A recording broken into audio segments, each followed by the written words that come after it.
25 अगस्त और 28 अगस्त को होने वाली है। उसके लिए इस चैनल पर प्रतिदिन जीके जीएस का इम्पोर्टेंट क्वेश्चन कराया जाता है, जो कि बिहार पुलिस में आने की संभावना होती है। तो आज का क्वेश्चन नंबर 21 से शुरू करते हैं, तो वीडियो पर पूरा बने रहिए। 21 नंबर है, शिवालिक की पहाड़ियाँ किस राज्य में स्थित है? शिवालिक की पहाड़ियाँ किस राज्य में स्थित है? तो इसका आंसर बोलिए। तो सही उत्तर होगा हिमाचल प्रदेश में है। शिवालिक की पहाड़ियाँ हिमाचल प्रदेश में है। 22 नंबर है, पंजाब में भूमि अपरदन का मुख्य कारण क्या है? पंजाब में भूमि अपरदन का मुख्य कारण क्या है? इसका सही उत्तर होगा सघन सिंचाई। सघन सिंचाई के कारण पंजाब में भूमि अपरदन ज़्यादा होता है।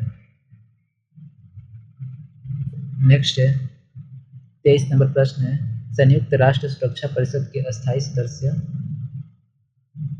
के देशों का नाम। संयुक्त राष्ट्र सुरक्षा परिषद में 5 अस्थायी देश है जिसके नाम इसमें दिए गए हैं, तो कौन सा होगा? इसका सही उत्तर होगा ऑप्शन नंबर डी, संयुक्त राज्य अमेरिका, रूस, यूके, फ्रांस और चीन।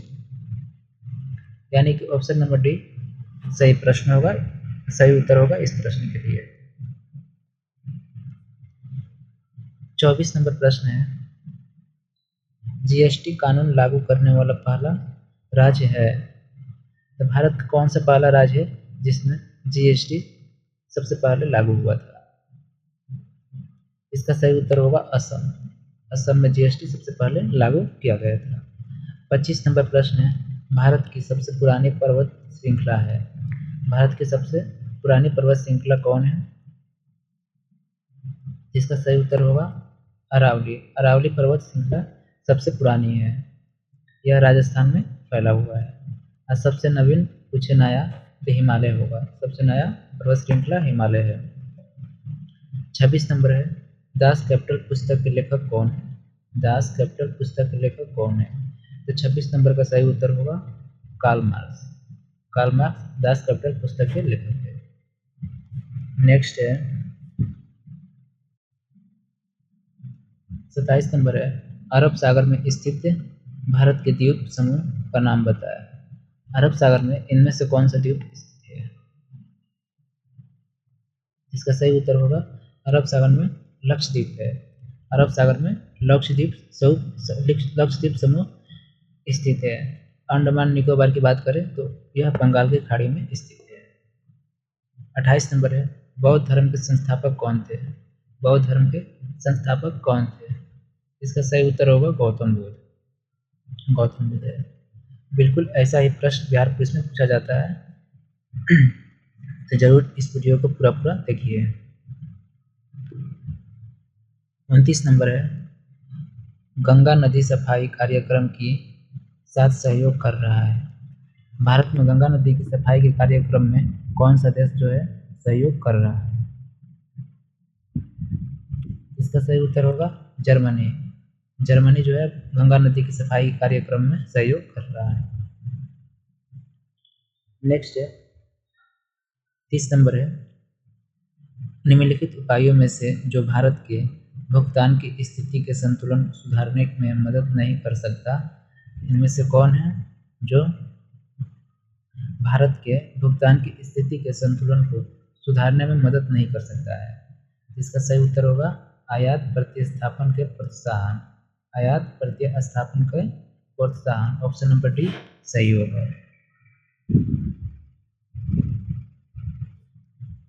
31 नंबर प्रश्न है, ब्रिटिश शासन के दौरान भारतीय हस्तशिल्पों के क्षय का प्रमुख कारण क्या था? इसका सही उत्तर होगा कम कीमत वाला मशीन द्वारा बनाया गया सामान और भेदभावपूर्ण टैरिफ नीति। यानी कि ऑप्शन नंबर सी होगा। ए और बी दोनों सही है। ए और बी दोनों सही है।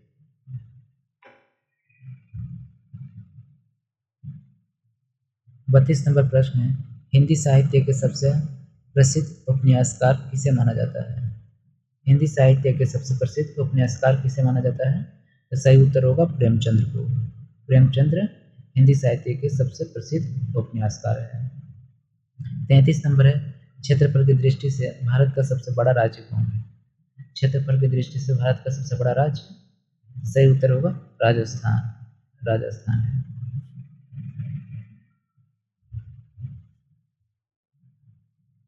34 नंबर है, देश में सबसे बड़ा सार्वजनिक क्षेत्र का संगठन है।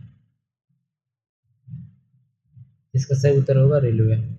रेलवे जो है सबसे बड़ा सार्वजनिक क्षेत्र का संगठन है। नेक्स्ट 35 नंबर है, वैश्वीकरण का क्या तात्पर्य है? वैश्वीकरण के क्या तात्पर्य है?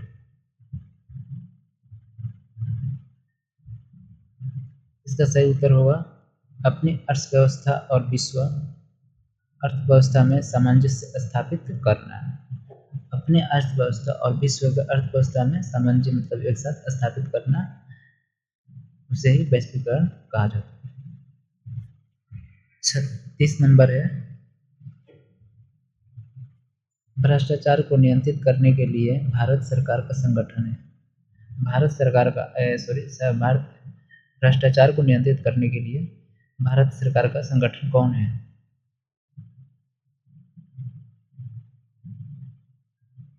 इसका सही उत्तर होगा केंद्रीय सतर्कता आयोग। केंद्रीय सतर्कता आयोग।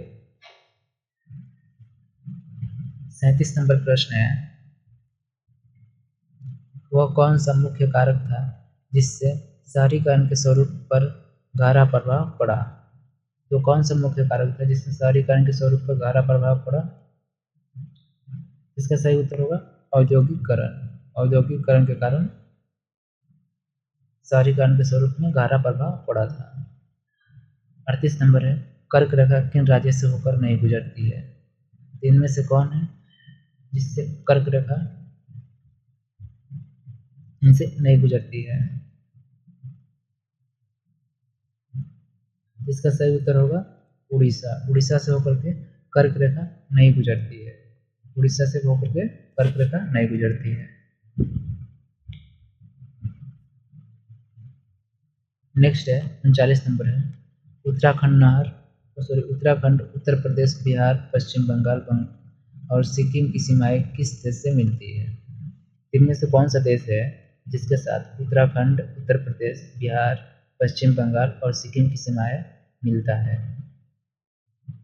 इसका सही उत्तर होगा नेपाल। नेपाल के साथ इन सभी राज्यों का सीमा मिलता है।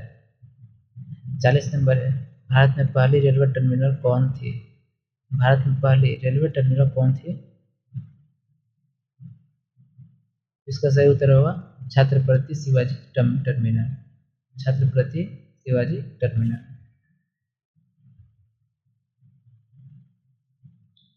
41 नंबर है, दक्षिण पश्चिम मानसून के समय आर्द्र पवनें कहाँ बहती है? दक्षिण पश्चिम मानसून के समय आर्द्र पवनें कहाँ बहती है? तो यह स्थल से समुद्र की ओर बहती है। स्थल से समुद्र की ओर बहती है।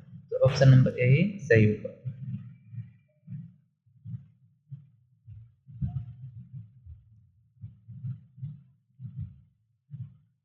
नेक्स्ट है 42 नंबर, हीराकुंड नदी परियोजना किस नदी पर है? हीराकुंड नदी परियोजना किस नदी पर है? यह उड़ीसा के महानदी पर है। सही उत्तर क्या होगा? महानदी। 43 नंबर है, वनों के वितरण को दिखाने वाले मानचित्र है। वनों के वितरण को दिखाने वाले मानचित्र कौन है? इसका सही उत्तर होगा थीमेटिक मानचित्र। थीमेटिक मानचित्र। तो ऑप्शन नंबर बी सही होगा।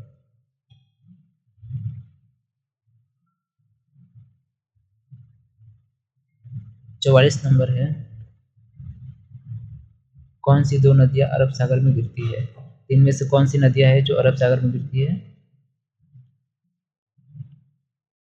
इसका सही उत्तर होगा नर्मदा और ताप्ती। नर्मदा और ताप्ती जो है अरब सागर में गिरती है। 45 नंबर है, एग्रो एस्ट्रोलॉजी किसके अध्ययन से संबंधित है? एग्रो एस्ट्रोलॉजी किसके अध्ययन से संबंधित है? इसका सही उत्तर होगा घास के अध्ययन से संबंधित है। घास के अध्ययन से संबंधित है।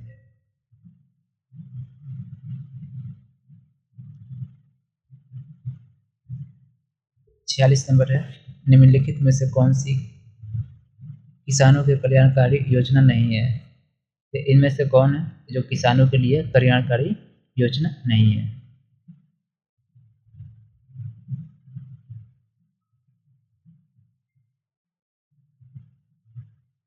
इसका सही उत्तर होगा कर्मचारी रेफरल योजना। कर्मचारी रेफरल योजना, ऑप्शन नंबर डी सही होगा। 47 नंबर है, राजनीति का धर्म कभी अलग नहीं हो सकता, यह शब्द किसने दिया? राजनीति का धर्म कभी अलग नहीं हो सकता है, यह शब्द किसने दिया था?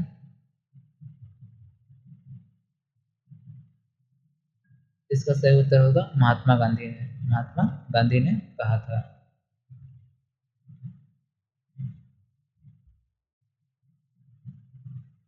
48 नंबर प्रश्न है, शिक्षा का अधिकार अधिनियम भारत में कब लागू हुआ था? शिक्षा का अधिकार अधिनियम कब लागू किया गया था? इसका सही उत्तर होगा 2009 में। 2009 में, ऑप्शन नंबर बी सही होगा। 49 नंबर है, तीन ओर से सागरों से घिरे हुए भूभाग को क्या कहा जाता है? तीन ओर से सागरों से घिरे हुए भूभाग को प्रायद्वीप भूभाग कहा जाता है। तो बी नंबर सही होगा, प्रायद्वीप। तो दोस्तों मैंने इसमें 35 इंपॉर्टेंट क्वेश्चन करा दिया हूँ, जो 25 अगस्त या 28 अगस्त को होने वाले एग्जाम के लिए बहुत ही इंपॉर्टेंट होगा। वीडियो अच्छा लगे तो लाइक कीजिएगा और चैनल को सब्सक्राइब कीजिएगा।